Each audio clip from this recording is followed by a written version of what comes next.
I decided to torture myself and create FPS survival game in 1 week, and trust me, the results will shock you.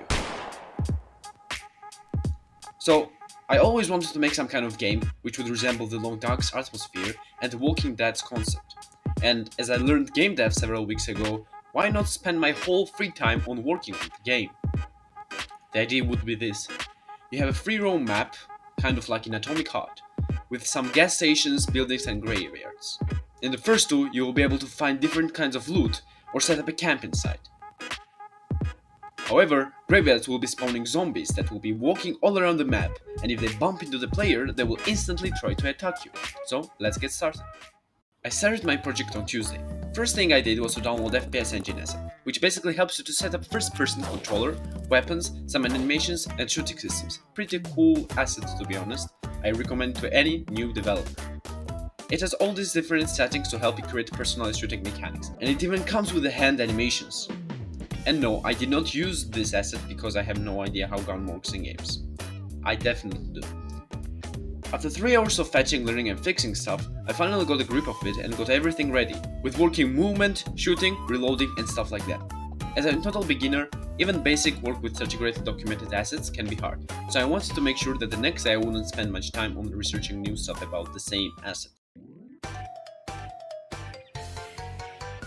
So I imported low-H poly nature asset and then a big island plane which I surrounded with mountain range. This asset pack is actually huge.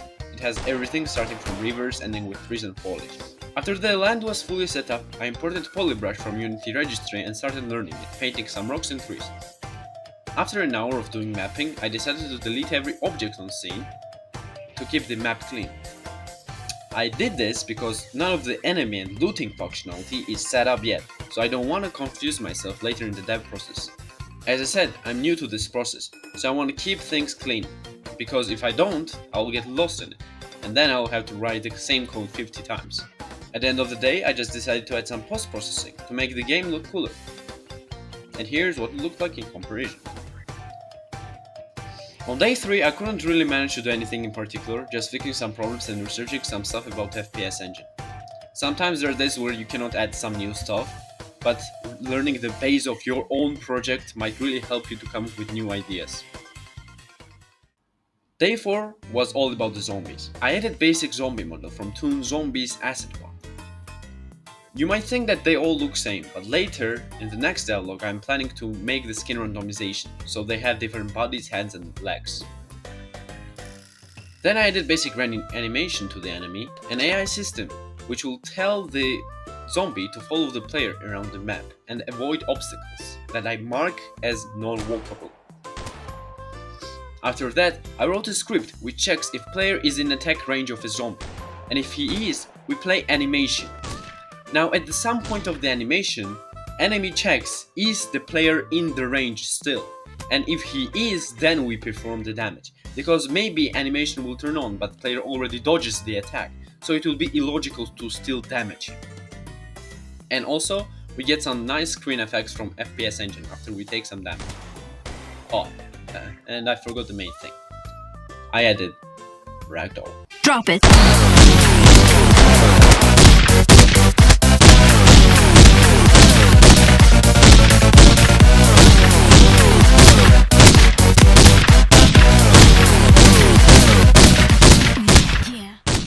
So the last day was the toughest one so far.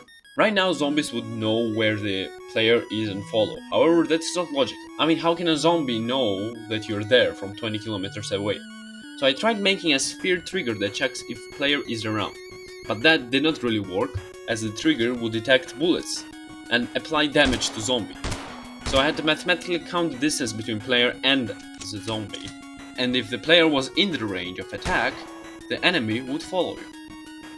Next thing was spawner systems. I downloaded small graveyard from Sketchhub, link in the description, and turned it into a spawn point. I put 4 of those on maps and they started spawning. It worked from the first try. I definitely did not spend the whole 5th day on working on it, without any rewriting of the whole 50 lines of code. Very easy, trust me. After that was done, I noticed that the zombies would just run on one place on their spawn points. So I made lots of points on the map to which zombies would randomly travel. and if they get in the way of a player, they will instantly switch them. If the player leaves their range, they will start following another waypoint on the map. So far, that's it. In 5 not full days, I made this game, which definitely needs polishing. I mean, there is still no game objective. However, I have come up with the lore for our character, which I will not reveal yet. And no, I didn't use ChatGPT, trust me. If you like this video, please comment down below what should I add or change in my game. Would appreciate it. Bye bye.